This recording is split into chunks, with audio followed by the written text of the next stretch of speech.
So this lecture will go live on YouTube. So when the later point of any point of time, you can watch these lectures also. Almost all the video lectures through online are uploaded through website, and we have a dedicated YouTube channel. We will broadcast in a regular, and in offline view also you can make it. So this lecture will.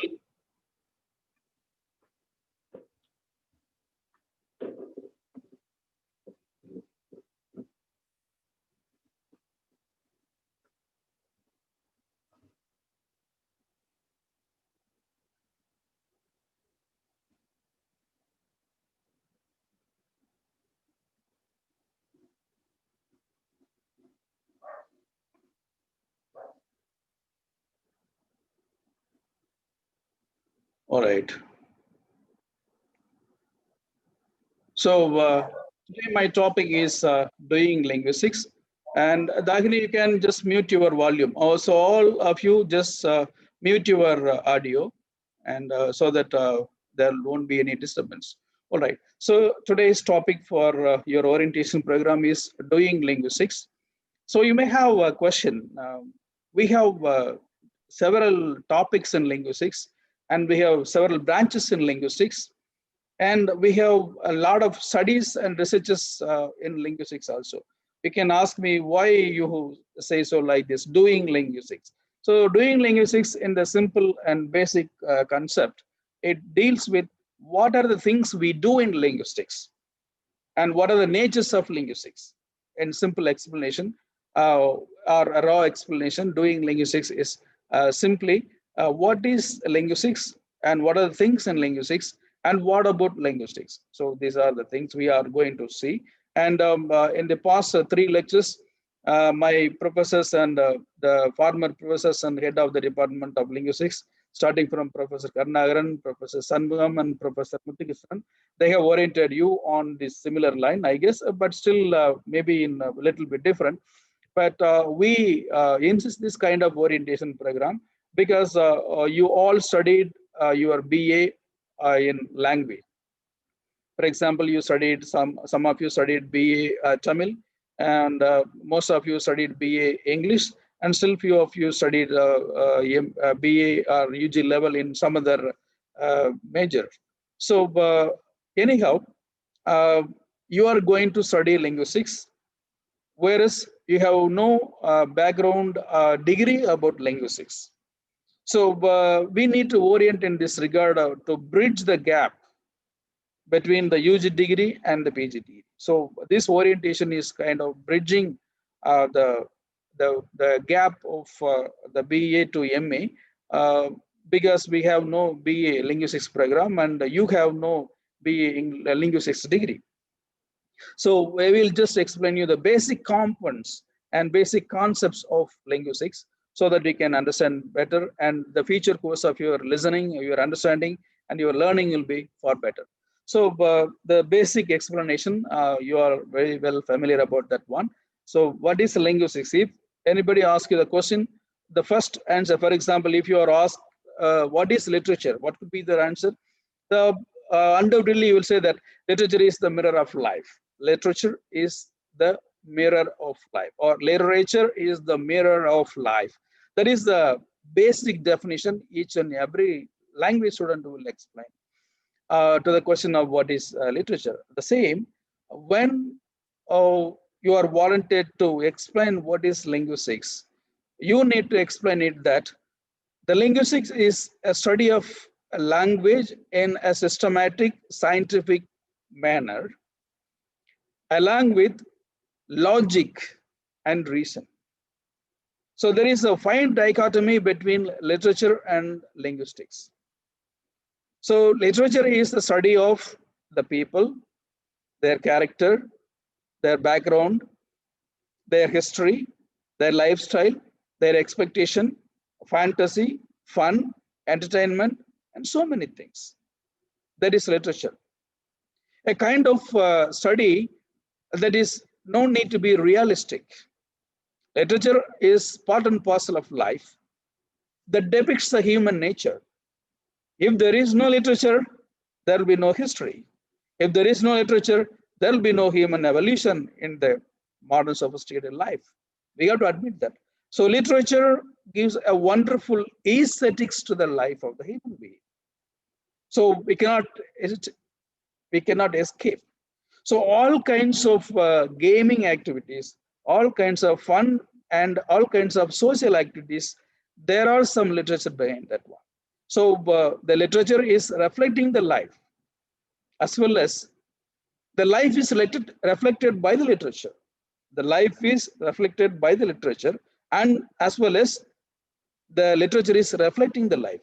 That is a vice versa reaction and action.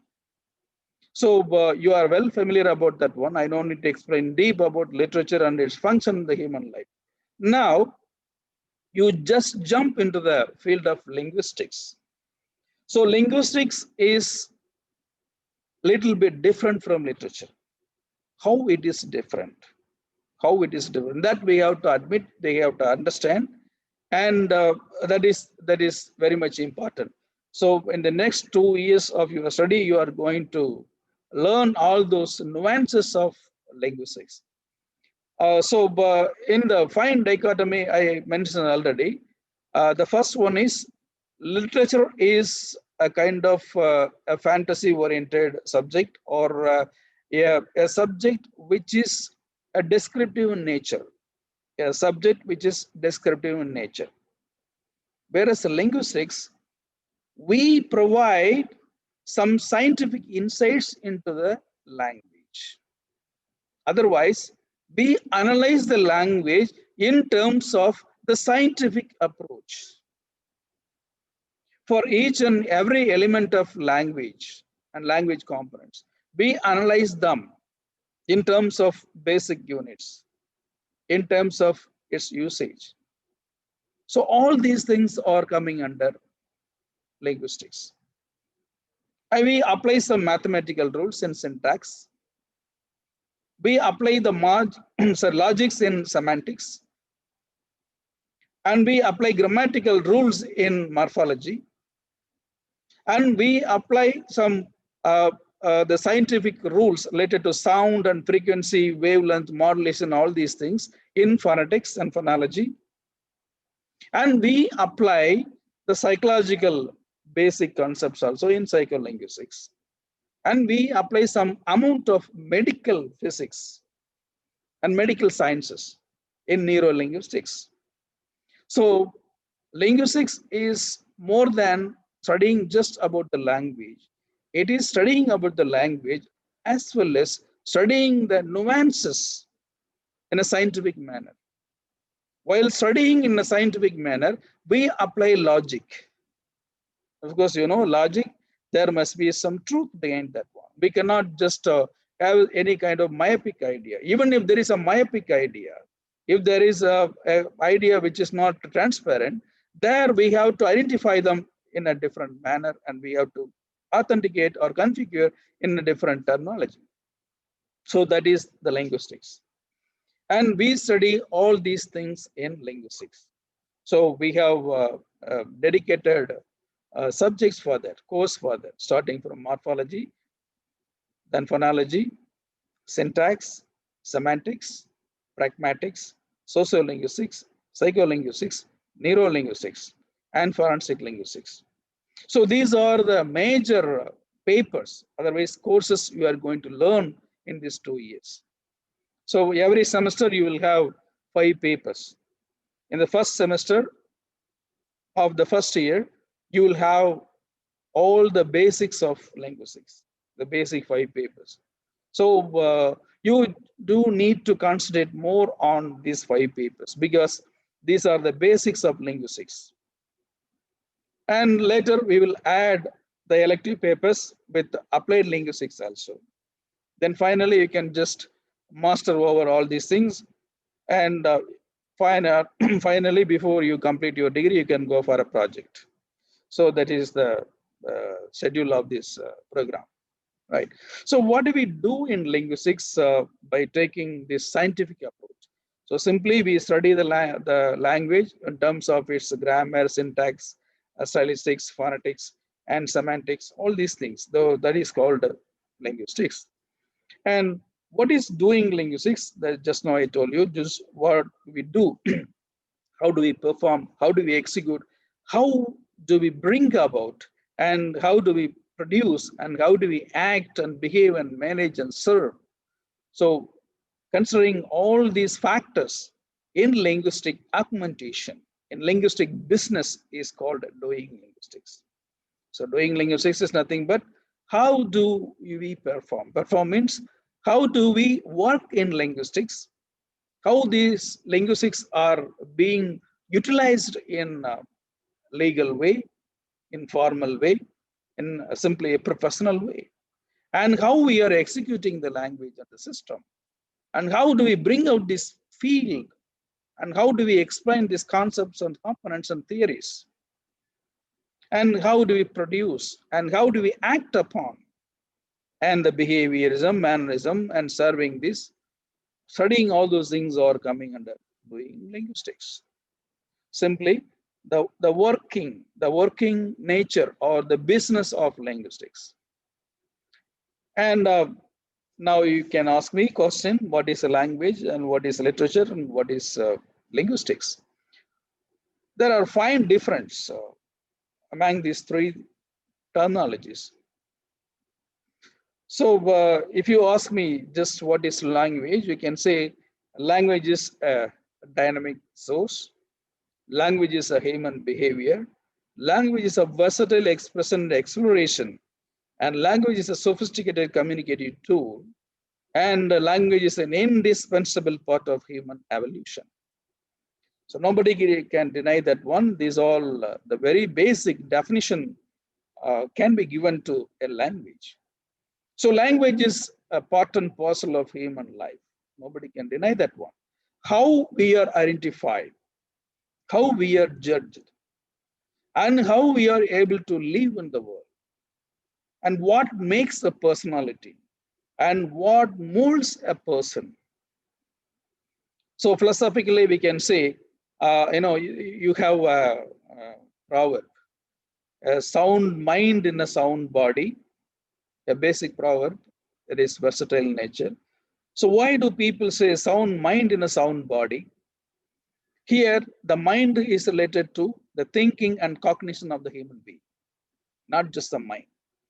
If our physical condition is good, nice, perfect, all right, eventually it will help to think perfectly, think positively, think productively, well in all our endeavors. At the same time, if our human body supporting, if it is not helping, eventually it will disturb the thinking and cognition process. Yes, somebody wants to say something? So the language and the human body, it is a connection. It is a connection, very nice connection one to one. That is why we say a sound mind in a sound body. So now, how to cultivate the language and how to employ the language in a very positive manner. And for that, we need to understand what are the components of language, what is in the language. And once we know those things, we can act accordingly. So why I am saying this, what is the connection between body and the language? If we know these two combinations, if we know the body language, if we know the body system and the language and the correspondence in the application base, we can understand, we can admit. For example, sometime learned people will say, if you just go and talk to them, they say, I'm tired, I don't want to talk to you today. Simply, they will say, so I am a little bit tired, or I am not in the mood, so I will write to you tomorrow. So we have to understand the limitations of the language protection, the cognition and protection of the language, and our physical strength and the supportness. Studying all these things are language and mind, language and physics, body language, human mind, behaviorism, all these things also linguistics. We call psycholinguistics. So language is simply a dynamic source. How can it be a dynamic, and where it can be a dynamic? How can we make use of this resource as a dynamic one? A language should not be a mutated one. A language should not lead to negativity. A language should not spoil one's character. How a language will spoil a character? When a person is not able to employ the right word in the right context, he will not be a welcome. He will not be a welcome person anywhere. So nurturing the language, cultivating the language, so as to explain the true behavior of the human nature is very much essential. Sometimes people may be good, they may think very good, but coming to the point of their expression, it won't be sinking to their behavior. So ultimately, they will be identified as a bad person or negative person, or they will not be a welcome people. So human behavior and the language. Then language simply a versatile expression and exploration. Here you could see, this is the explanation I gave for a long time. I used to say express and explore. You can notice that in most of my expressions, in most of my speeches and lectures, you can see the combination, the phrase expression and exploration. So expression is just what you want to express to others. Exploration is exploitation of the language. People should not speak a plain statement. People should not speak a language which is very, very simple, very, very trivial, very, very calm, very, very quiet. No. A language should be spoken with three components. That's why I call it as exploration. Three components. Three components. Simply, the language should have emotion. Language must have intelligence. And a language must be intellectual. And the physics should help them. So simply start with the physical nature of the human language, and we need to add some emotion with some knowledge, or intellect. So simply a language should be explored to others, if not expressed to others, with physical, emotional, intellectual delights. When we communicate to others, we need to explain it with the true physical nature. Even if we don't use the right body language, we use our physical organs to explain the language in the right and proper way. We need to consider how to pronounce the word, where to give the strength, how to articulate the word in the perfect manner. So language is physical. It has some physics in it. People say it is abstract sound system. Of course it is. But every time we produce a language, it is originated by the physical organs of the human being. The speaker is employing the physical organs perfectly to produce the right sound in the right manner, in the right context. Then language is emotional. Why the language is emotional? Do the language has emotion? Of course, when you speak, you should add some emotion. If there is no emotion in the language, what will be the result? The language will be a kind of dead one. We should not speak a dead language. Every time you speak, that language should reach the listener perfectly with some live nature.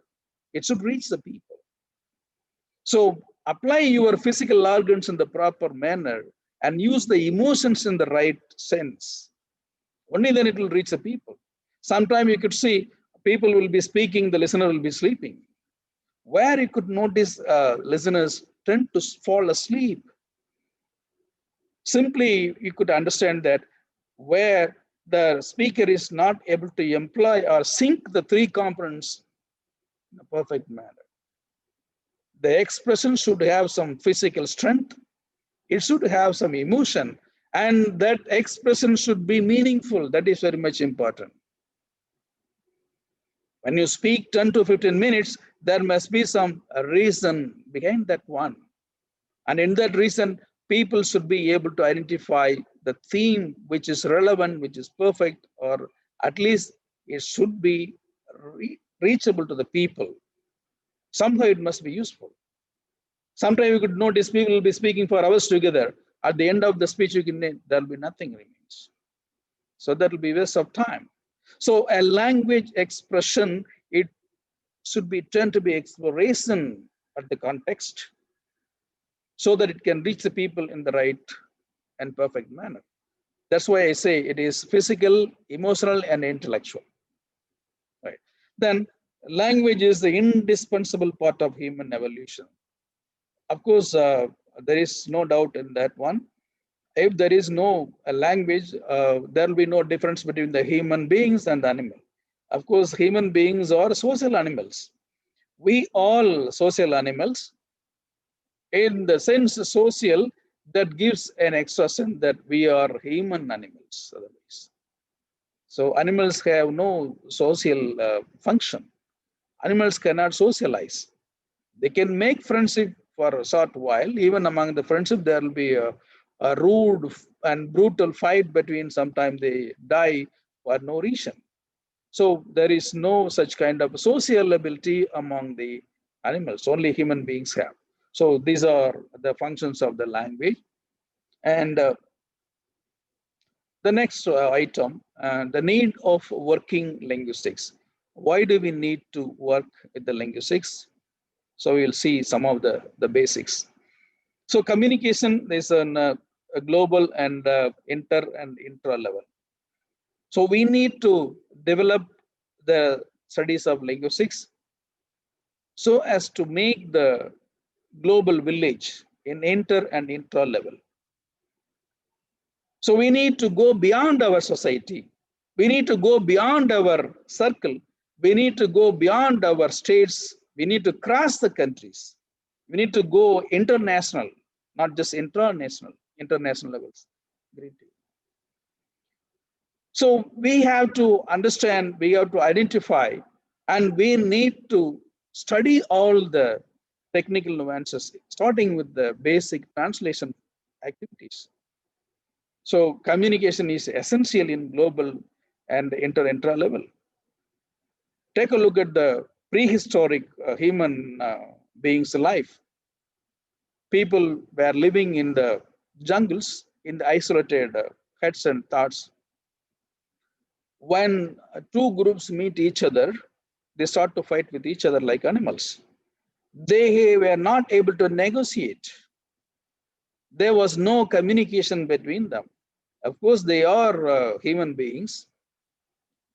Just because they have no communication in between in human language. So they treated each other as animals and enemies. They fight with each other, and survival people survive, got victory, and they develop, and meager people die. So this is why, for ages, human evolution was not very, very reasonable. It took quite longer time, but now you could see we have all sophisticated facilities. Two countries are facing neck to neck in the war field, but they are not fighting all the right way. Even though they have all the weapons in their shoulder, they are not shooting, they are not triggering. Why? Because still they have some opinion that they can just negotiate, they can talk to their senior people. There will be a kind of consensus like that. We show our human gesture. You could notice for the past 50 years, just after the Second World War. So what are the advantages and what are the greatest human evolutionary tactics and techniques that safeguard the human society? You look at the First World War, that is during the 1914 to 1918. Before the First World War, human beings were no idea about the unnatural death, accident. And they thought that the enemies will be only in the form and name of nature. And they have a strong opinion that the enemies of the death will be the virus and the aging and the bacteria.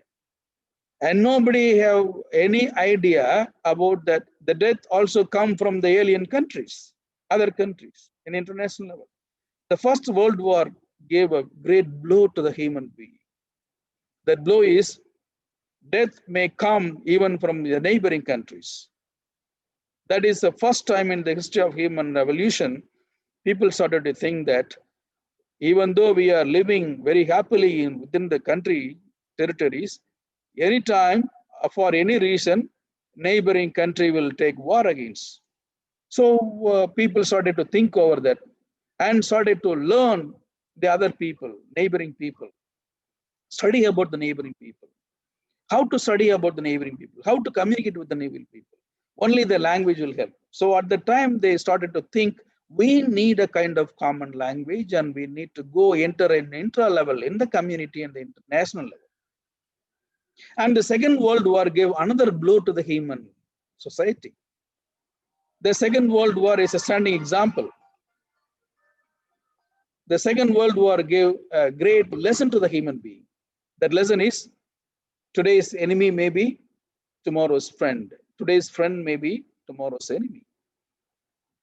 Because that alignment in the Second World War and their consensus in the Second World War and the lack of communication in the Second World War, they all clubbed together and they got a great confusion in war strategies.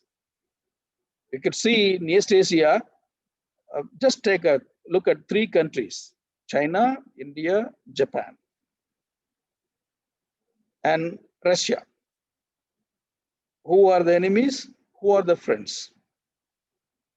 From 1939 to 1945, there are three different alliances. For no reason, they joined and they escaped. So several reasons. It is not just because of communication. It is the communication also part and parcel of that alignment and misalignment and misunderstanding. So we need to develop a global village. We need to help the global citizen only by means of the communication. Only by means of the communicative strategies and techniques, we can at least convey our idea through intention expression so that we can at least solve the human issues. So communication at global level in the intra and internal level. Then the next is communication for science, trade, commerce, tourism, fashion, and development, all kinds of, no, we are using the language in all, the communication in all kinds of fields, starting from the basic teaching, communication, trade, commerce, business, medicine, astronomy, astrological, aeronautics, medicine, any kind of field you could see the communicational developments. And you could notice that how many new vocabulary items have been created in the human society. Take an example in English language, when Samuel Johnson composed his first English dictionary in 1881, so he could just find only 23,000 vocabulary items. So Samuel Johnson could find only 23,000 vocabulary items when he composed the first English dictionary. Now, can you imagine how many words are in this English language? How many words Oxford English Dictionary has included in it? How many lexicons, how many lexical items have been borrowed? How many lexical items have been created? And how many lexical items have been just came in the form of the combinations? Roughly, you could see 500,000 vocabulary items. Five in just 200 years, less than 200 years, 170 years or 90 years.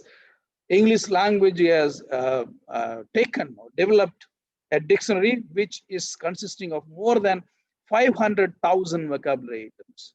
Can you imagine that one? So how these are helping the human beings?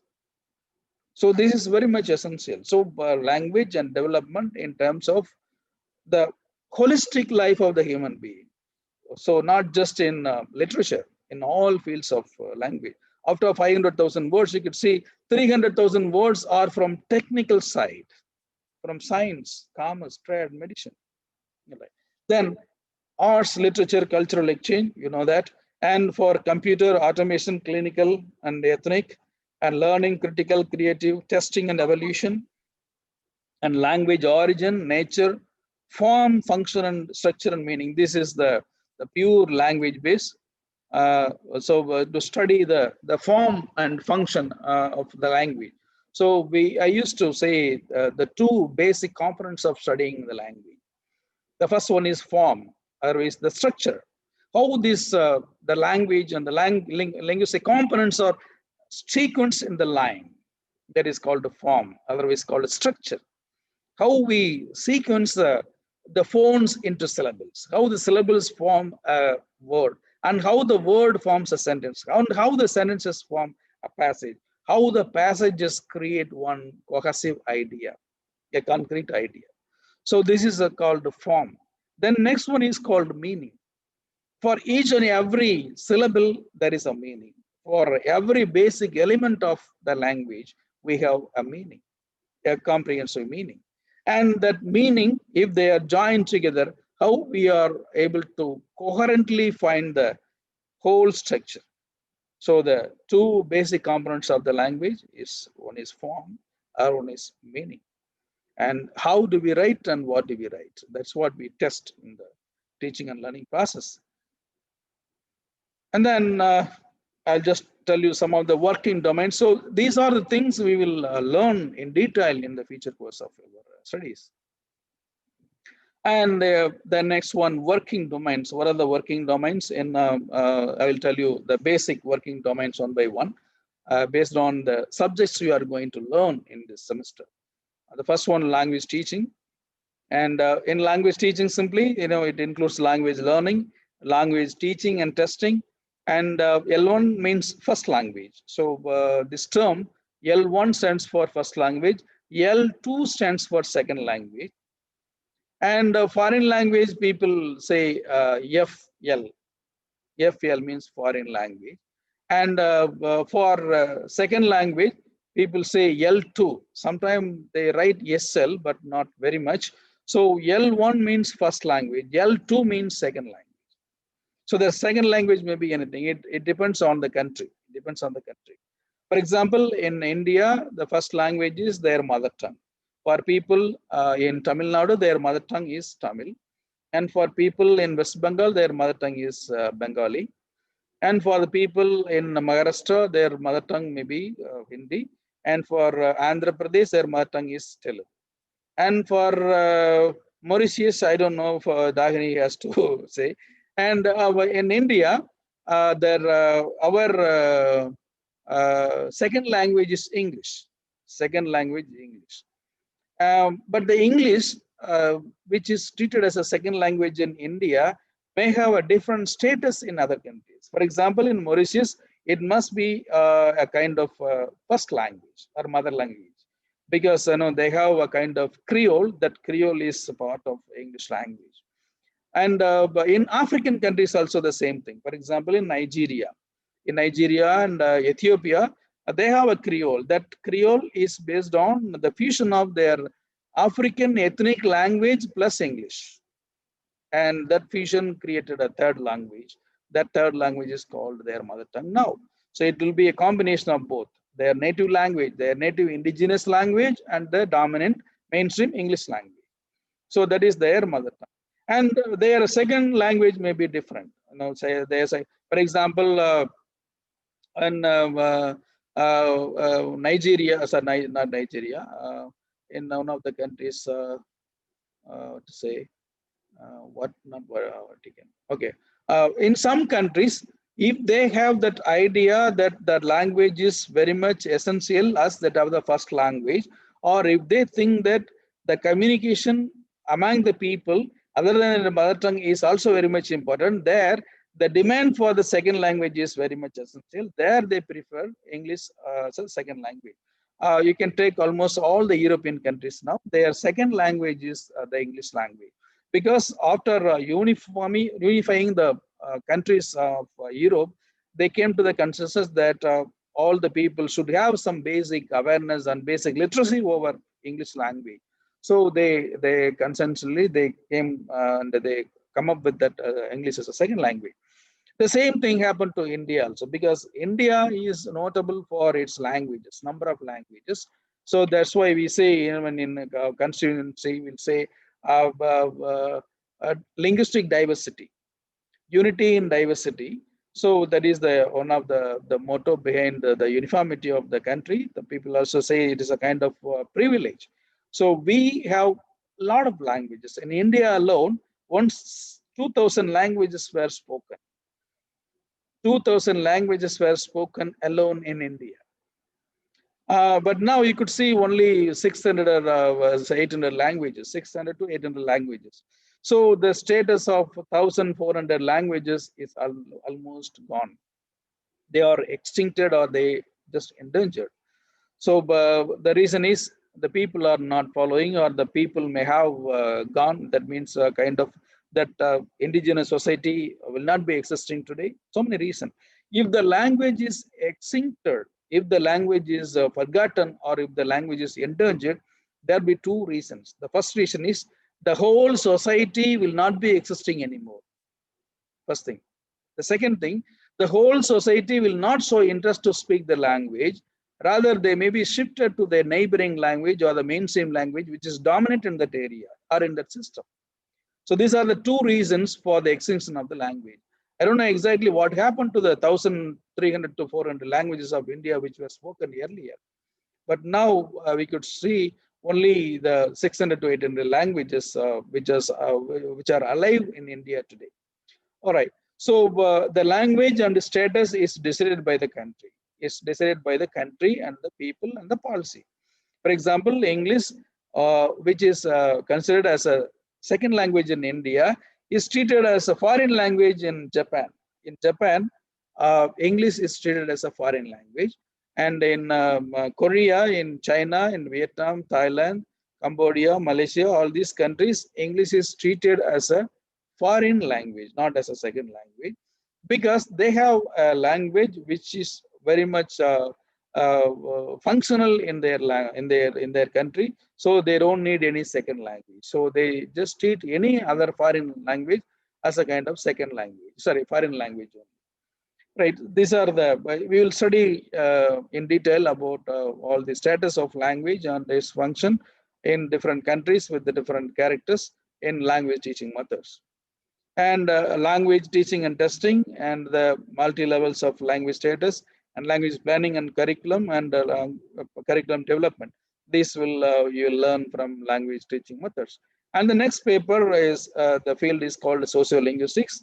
And in this sociolinguistics, we will learn about culture, the time frame of the people and their place and the age of the culture, all these things, and their language, their society, the variety of the language they speak, and the number of population, number of people speak in that language, and their idiolect and their register and their pidgin and Creole, and the lingua franca, the language and the family and history of linguistics. These all we will study in sociolinguistics.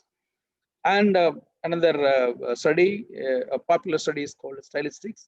So stylistics is common to language, literature, and linguistics, and also in computational linguistics. So in stylistics of literature, we study the literary forms of the language. So what are the forms that are used in the language to identify the person's style specifically? So here we study the styles of the language still much more and better way. We study the semantic styles and the syntactic style and pragmatic style, functional style.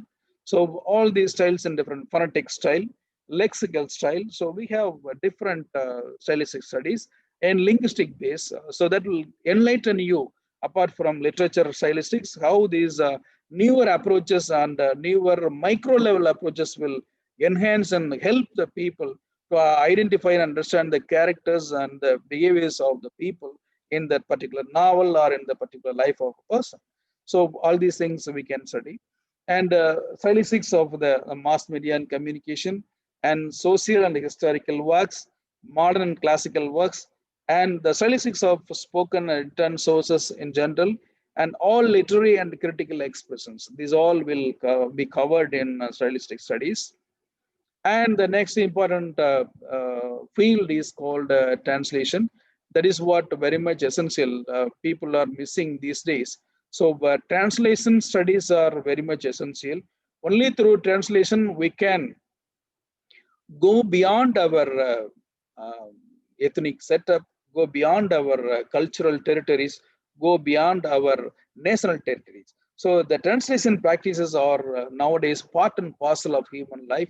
So they are in the interlingual translation, I mean, the machine translation that is related to computational linguistics, online translation, that is translation of the languages from the web pages, and translation techniques, literary, technical, semantic, direct, legal, commercial, science, and technology. So these are the various fields of translation.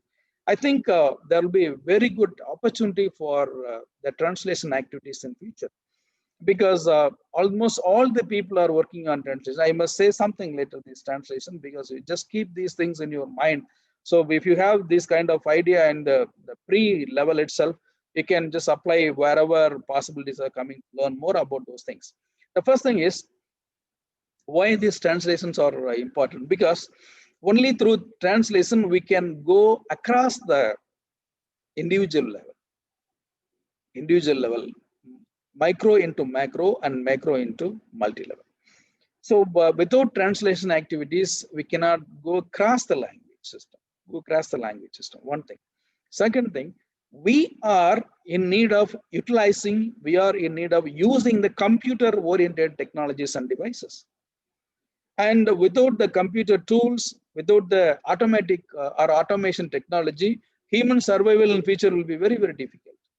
Almost we have seen now the electronic gadgets and computers and the other display units nowadays are not relying very much on human being.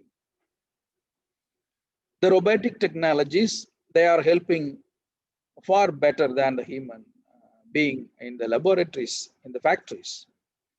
So how the translation helps in those things? For example, the automation technology, which is duly controlled by machine and bots in the sense robots. So the bots have some basic intelligence here, the artificial intelligence here, which is inbuilt into them, specifically doing for a particular task. So they can do the task flawlessly. And that helps the people to carry out the task with minimal effort, at the same time, maximum care and maximum time saving, and with maximum perfection also. So automation industry and the technical translation industry are the two fields which are going very fast and very fast. Now we are in the industry 5.0. So we just crossed the industry 4.0. The industry 4.0 introduced the artificial intelligence and machine translation, natural language processing, and how these things can be well utilized in the industry 5.0, and what are the expectations in translation, especially in the natural language processing. In industry 5.0, what we are expecting, a complete automation will be there. A simple example I am telling you, in industry 4.0, the natural language processing, along with the geotag and along with the geo mapping, people can just speak to the computer, or they can just key in the computer, or they can key in the mapping system, the GPS system. They can just the name of the place they want to go. The next minute, the small device or a computer can show the route map. And it has some sophistication also. How long will it there to reach? What is the time now? And what are the best possible routes? And how about the traffic, whether it is mild or heavy or normal? So all these things can be revealed through this GPS tagging system in the traffic line. That is an industry 4.5. And what is the next one? Industry 5.5, what are the expectations? They go a little bit over that one. I have made an idea that this mapping system, integrating the mapping with the human driving system, they all should be incorporated with a bot machine. The bot machine can act as a driver.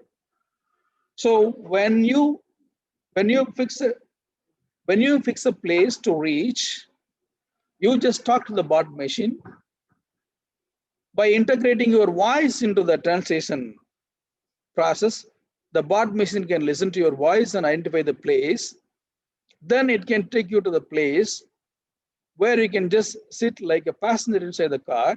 The machine can drive all the way. So the machine is equipped with the machine in the car and the machine, they are together equipped with the road traffic sensing and everything.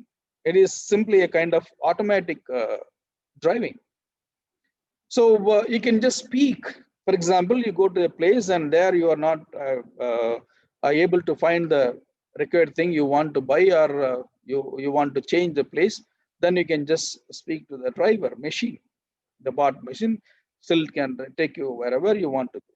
So this is this is the expectation from Industry 5.0 in artificial intelligence enabled GPS tracking system. This is a simple definition I am telling you for how this industry from 2, 3, 4, 5 are emerging one by one.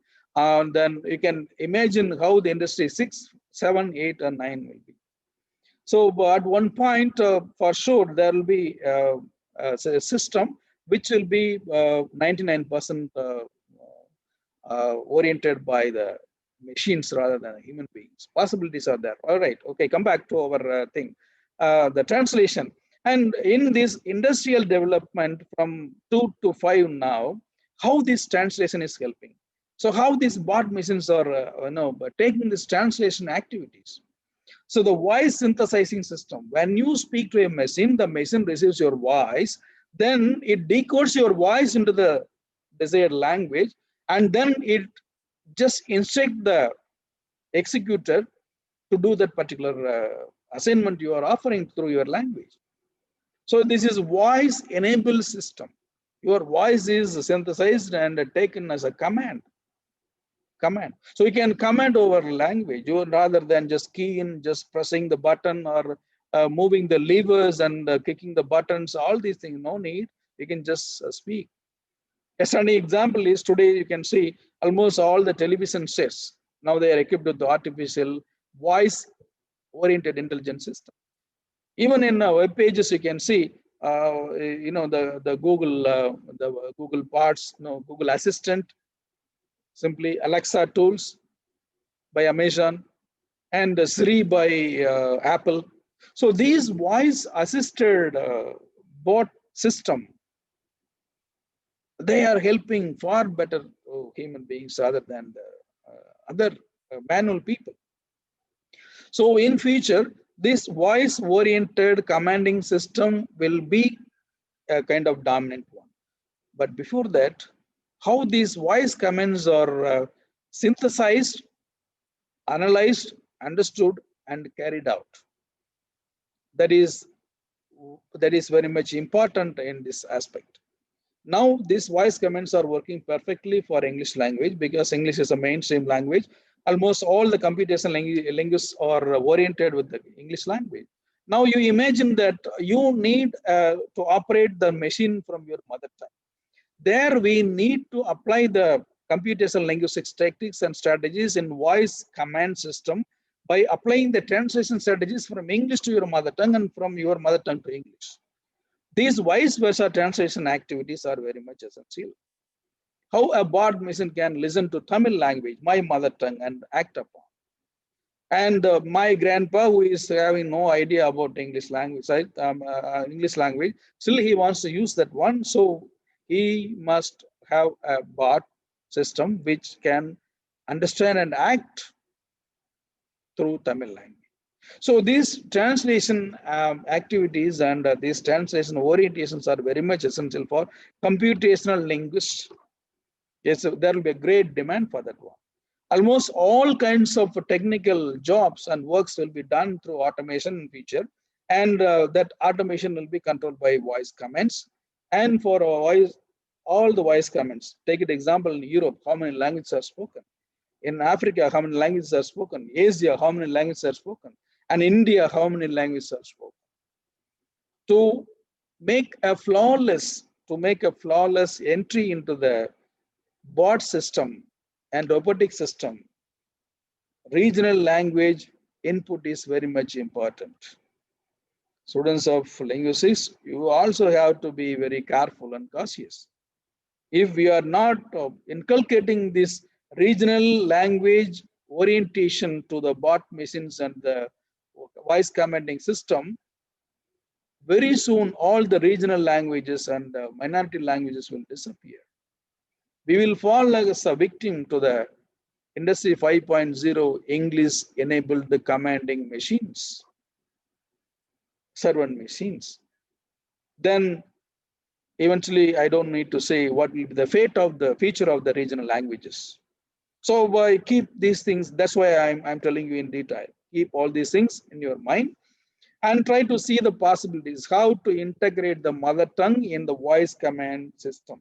Wherever possibilities are available, if you have some interest, do read those kind of papers, attend those kind of seminars, read those materials over and over. And if you can, try to feed something to your mother. All right. So the next one is syntax. So the syntax is simply the grammatical, structural aspects starting with, and then all kinds of language structure and use, and language patterns and types and orders, and this comparison and the contrast and variables within the language and over the language.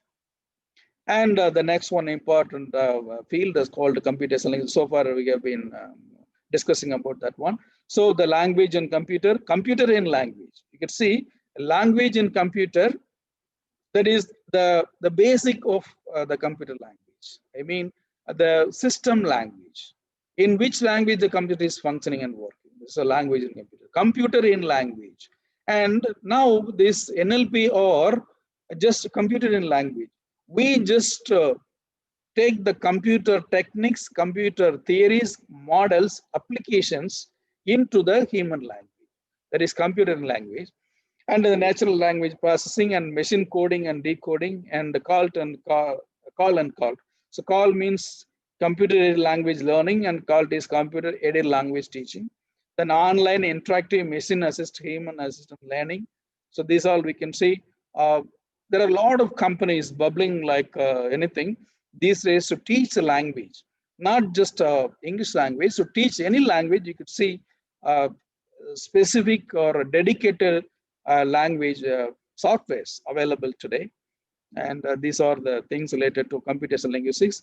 And semantics and pragmatics. You know, semantics is a study of meaning and how the meaning is created and how meaning patterns are received from people.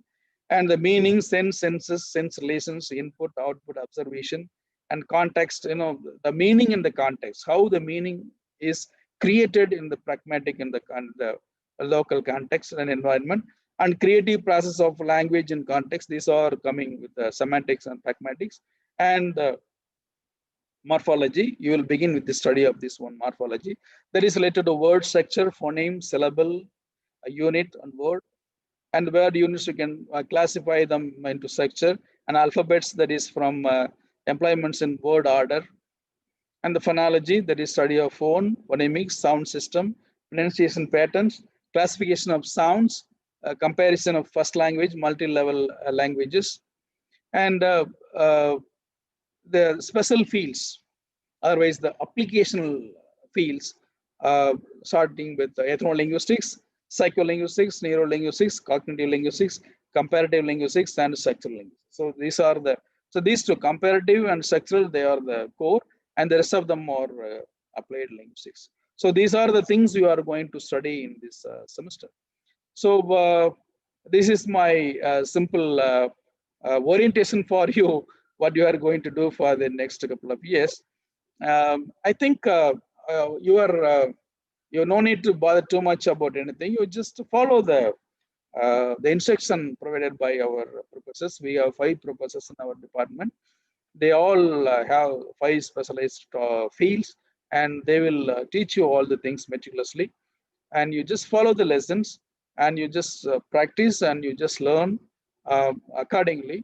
And the linguistics subject, it will be very, how to say, interesting as well as useful. and you can do something better. After completing your studies, you can go for further researches, or also you can go for any kind of profession. Basically, you can just build up your character in a very grand manner. That is very much important. So rather than finding jobs, so the studies of linguistics will give you more confidence, build your character in a strong manner. That is very much important. And also it will help you to understand the human nature, human behavior, and the nuances of the language. So once you know all these technicalities and the nature of the language, you can survive as a great citizen of today's life. So with this simple orientation, I'm completing this orientation now. And I welcome all the 18 people for this program this year, 2021. And I hope you will have a very interesting journey in the Department of Linguistics to learn and deliberate a lot of things in the field of linguistics. And unfortunately, due to COVID-19, I was not able to arrange a welcome party to all people. Actually, we used to conduct one welcome ceremony to all the freshmen of the first year linguistics. But this year we are not able to see in person. But hopefully all this pandemic crisis will be over very soon. Once it is over and the topics are regularized, when the classes started regular, and we will arrange one meeting to welcome you in a grand manner in our department with all the faculty members and the scholars and students. And I am expecting that day very soon. And I hope you'll be very safe and good, and keep the instruction from our department. And we have made a timetable for your classes, and just attend the classes regularly. And if you have any doubt, you can just get it clarified through email, or you can send the message through WhatsApp. So we are ready to help you in this regard. And regarding the materials, most of our materials are available online in the open domain. And the syllabus copies are available through our website. You can just go to our department. There you can see the copies of the syllabus for MA Linguistics. You can download them, and based on the syllabus, you can download materials. In case you are not able to find the right book, you just inform us. We will help you in this regard. And thank you for your listening. And once again, I welcome all of you. And I am very happy for choosing this linguistic studies in this department this year. And thank you all for your wonderful listening.